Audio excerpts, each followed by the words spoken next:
पण अजित पवार गट असेल किंवा एकनाथ शिंदे असेल यांच्यावरती देवेंद्र फडणवीसांना पकड मजबूत करायची आहे. अशा मंत्र्यांचे खाते बदल किंवा डायरेक्ट मंत्रिमंडळातनं त्यांना काढून खांदेपालट करणं कधीही अंदाधुंद कारभार चालू देत नाहीत. आपल्या सिंगल हँडेड कंट्रोलमध्ये ठेवून सरकार चालवणं. शिंदे सेनेमधले देखील काही मंत्र्यांचा खांदापालट किंवा डच्चू होऊ शकतो. त्यामध्ये प्रामुख्याने नावं घेतली जातात. मंत्रिमंडळातनं नारळ देण्यात येऊ शकतो आणि त्या जागी नवीन चेहऱ्यांची वर्णी लागू शकते. अजित पवार गटातील धनंजय मुंडे हे पूर्ण प्रयत्नात आहेत की त्यांचा मंत्रिमंडळात परत समावेश व्हावा. फडणवीस विचार करत आहेत गोपीचंद पडळकर आणि रवींद्र चव्हाण यांचा. अशा काही खळबळजनक बातम्या, अशा काही खळबळजनक घटना महाराष्ट्राच्या राजकीय वर्तुळात घडू शकतात. नमस्कार, मी हेमंत. आज आपण चर्चा करणार आहोत एका राजकीय घडामोडींबद्दल. सध्या संसदेचं अर्थसंकल्पीय अधिवेशन चालू आहे, पण या अधिवेशनाच्या बरोबरीनेच खूप मोठ्या घडामोडींच्या चर्चा सुद्धा चालू आहेत. याचाच प्रत्यय म्हणजे काल उपमुख्यमंत्री एकनाथ शिंदे यांनी विधानसभा अध्यक्षांकडे एक पत्र दिलं. त्या पत्रात नेमकं काय होतं? तर ते पत्र होतं एकनाथ शिंदेकडे असलेल्या खात्यांचा कार्यभार दुसऱ्या मंत्र्यांकडे देण्याच्या बाबतीत. अतिशय धक्कादायक किंवा विचार करायला लावणारी ही गोष्ट आहे की का एकनाथ शिंदे हे आपल्याकडचे प्रमुख म्हणजे त्यामध्ये तुम्हाला सार्वजनिक बांधकाम किंवा नगर विकास खातं हे नेहमीच जे एकनाथ शिंदेंना प्रिय राहिलेलं आहे ते दादा भुसे आणि उदय सामंत यांच्याकडे देण्यात यावं अशा आशयाचं पत्र त्यांनी विधानसभा अध्यक्षांकडे दिलेलं आहे. या बरोबरीनेच विचार करण्याची एक गोष्ट म्हणजे मागच्या काही दिवसांपासून आपण ऐकत होतो की एकनाथ शिंदे गटातील काही मंत्री ज्यांचा महानगरपालिका, नगरपालिका आणि जिल्हा परिषदेच्या निवडणुकींमध्ये फारसं काही यश ज्यांना प्राप्त करण्यात आलेलं नाही, अशा मंत्र्यांचे खाते बदल किंवा डायरेक्ट मंत्रिमंडळातनं त्यांना काढून खांदेपालट करणं हे होऊ शकतं अशी चर्चा होती.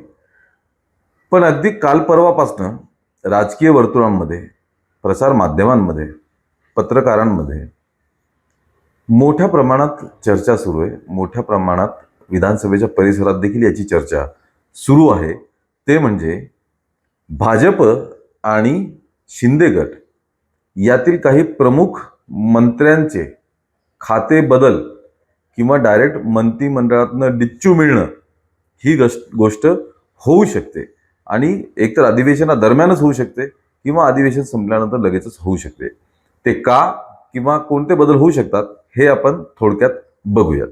लोकसभा आणि विधानसभा निवडणुका ज्या झाल्या 24च्या, त्यामध्ये लोकसभेत भाजपला फारसं यश मिळवता आलं नाही. त्यामुळे महाराष्ट्रात भाजप हे देवेंद्र फडणवीसांव्यतिरिक्त इतर कुठल्या सिनियर नेतृत्वाची तपासणी करत होतं. परंतु त्या दरम्यानच झालेल्या विधानसभा निवडणुकीत महायुतीने यश प्राप्त केलं, भाजपनेही यश प्राप्त केलं आणि देवेंद्र फडणवीस हे मुख्यमंत्री झाले. आणि त्यानंतर देवेंद्र फडणवीसांनी आपल्या पद्धतीने कार्यभार सांभाळायला सुरुवात केली. आता यामध्ये एकनाथ शिंदे त्यांच्यासोबत सामील झाले, त्यानंतर अजित पवार यामध्ये सामील झाले आणि असं 3 पक्षांचं मिळून हे महायुतीचं सरकार स्थापन झालं. हे आपण सर्वांनी बघितलेलंच आहे. आता फडणवीस हे चाचपणी करतायत किंवा तपासतायत की येऊ घातलेल्या म्हणजे ती अजून 3 वर्षांनी होणार. आता महाराष्ट्रात महानगरपालिका किंवा इतर कुठल्याच निवडणुका आता राहिलेल्या नाही आहेत. आता ज्या असतील त्या डायरेक्ट 2029च्या लोकसभा आणि विधानसभा निवडणुका असतील. देवेंद्र फडणवीस हे तसे फार चतुर आहेत. मंत्रिमंडळ हँडल करणं, कोणत्या मंत्र्यांना कोणती जबाबदारी, कोणतं खातं, या बाबतीत ते अतिशय चाणाक्ष आहेत. कोणत्या मंत्रिमंडळात कोणाचा समावेश असावा, कोणाकडे काय खाते असावीत, या बाबतीत देवेंद्र फडणवीस हे अतिशय चाणाक्ष आहेत. त्यामुळे त्यांनी यावेळी मंत्रिमंडळात काही तरुण चेहऱ्यांना संधी दिली ज्यांच्यावरती त्यांचा विश्वास होता. त्यामध्ये नितेश राणे, शिवेंद्रराजे भोसले, जयकुमार गोरे मंगलप्रभात लोढा आणि मेघना बोर्डीकर यांचा नावाने समावेश मंत्रिमंडळात देवेंद्र फडणवीसांनी केला. यासोबतच जे सिनियर लोक आहेत फडणवीसांसोबत, त्या चंद्रशेखर बावनकुळे, राधाकृष्ण विखे पाटील, गिरीश महाजन, गणेश नाईक, पंकजा मुंडे, आशिष शेलार आणि चंद्रकांत दादा पाटील. ही लोक फडणवीसांच्या सोबतीने त्यांच्या मतानुसार काम करतात. पंकजा मुंडे असतील त्यासोबतच. पण आता देवेंद्र फडणवीसांना 2029च्या लोकसभा आणि विधानसभा या निवडणुकांच्या दृष्टीने काही नवीन चेहऱ्यांचा समावेश करायचा आहे. कारण हीच लोक आज तयार करून रणनीती ठरवून 2029च्या लोकसभा आणि विधानसभेत हे चेहरे असतील भाजपचे त्या निवडणुकीदरम्यान. यामुळे फडणवीस विचार करत आहेत गोपीचंद पडळकर आणि रवींद्र चव्हाण यांचा मंत्रिमंडळात समावेश करून घेण्याचा. कारण त्यामुळे मग मुंबईवरची त्यांची पकड मजबूत होईल. पडळकर नेहमीच चर्चेत असतात या ना त्या कारणाने, त्यामुळे त्यांना फायदा होऊ शकतो 29च्या निवडणुकांमध्ये. त्यासोबतच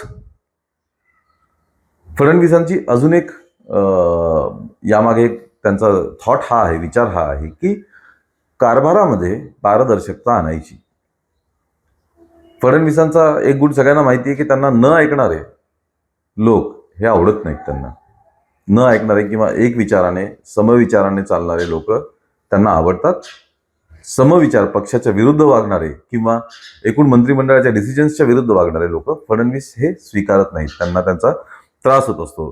त्यामुळेच हा विचार ते करत आहेत. दुसरी गोष्ट, मित्रपक्ष जे आहेत, एकनाथ शिंदे असतील किंवा आता पवार गट असेल, अजितदादा तर आता राहिले नाही आहेत, पण अजित पवार गट असेल किंवा एकनाथ शिंदे असतील, यांच्यावरती देवेंद्र फडणवीसांना पकड मजबूत करायची आहे.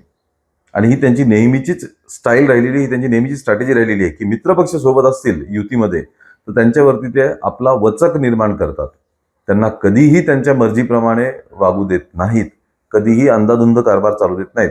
आपल्या सिंगल हँडेड कंट्रोलमध्ये ठेवून सरकार चालवणं ही देवेंद्र फडणवीसांची स्टाईल आहे. ती आपण वेळोवेळी बघत चाललोय. त्यामुळे शिंदे सेनेमधले देखील काही मंत्र्यांचा खांदापालट किंवा डच्चू होऊ शकतो. त्यामध्ये प्रामुख्याने नावं घेतली जातात संजय शिरसाट, योगेश कदम, गुलाबराव पाटील आणि प्रताप सरनाईक यांचं. या चौघांना कदाचित लवकरच मंत्रिमंडळातनं नारळ देण्यात येऊ शकतो आणि त्या जागी नवीन चेहऱ्यांची वर्णी लागू शकते. त्याचप्रमाणे अजित पवार गटातील धनंजय मुंडे हे पूर्ण प्रयत्नात आहेत की त्यांचा मंत्रिमंडळात परत समावेश व्हावा. परंतु धनंजय मुंडेंच्या अलीकडची जी काही वादग्रस्त प्रकरणं आहेत त्यामुळे त्यांना मंत्रिमंडळात स्थान द्यावं का नाही द्यावं या बाबतीत विचारविनिमय करणं चालू आहे. परंतु या अधिवेशनादरम्यान किंवा अधिवेशनानंतर अशा काही खळबळजनक बातम्या, अशा काही खळबळजनक घटना महाराष्ट्राच्या राजकीय वर्तुळात घडू शकतात. सध्या याची खूपच स्ट्रॉंगली चर्चा चालू आहे. तुम्हाला काय वाटतं याच्याबद्दल? कोणाला डिच्चू मिळू शकतो, कोणाला संधी मिळू शकते, कोणाचा परफॉर्मन्स चांगला राहील आणि फडणवीसांची मर्जी कोणावरती राहील, याबाबतीत तुम्हाला काय वाटतं हे कमेंटमध्ये नक्की कळवा. व्हिडिओला लाईक करा, शेअर करा आणि चॅनलला सबस्क्राईब जरूर करा.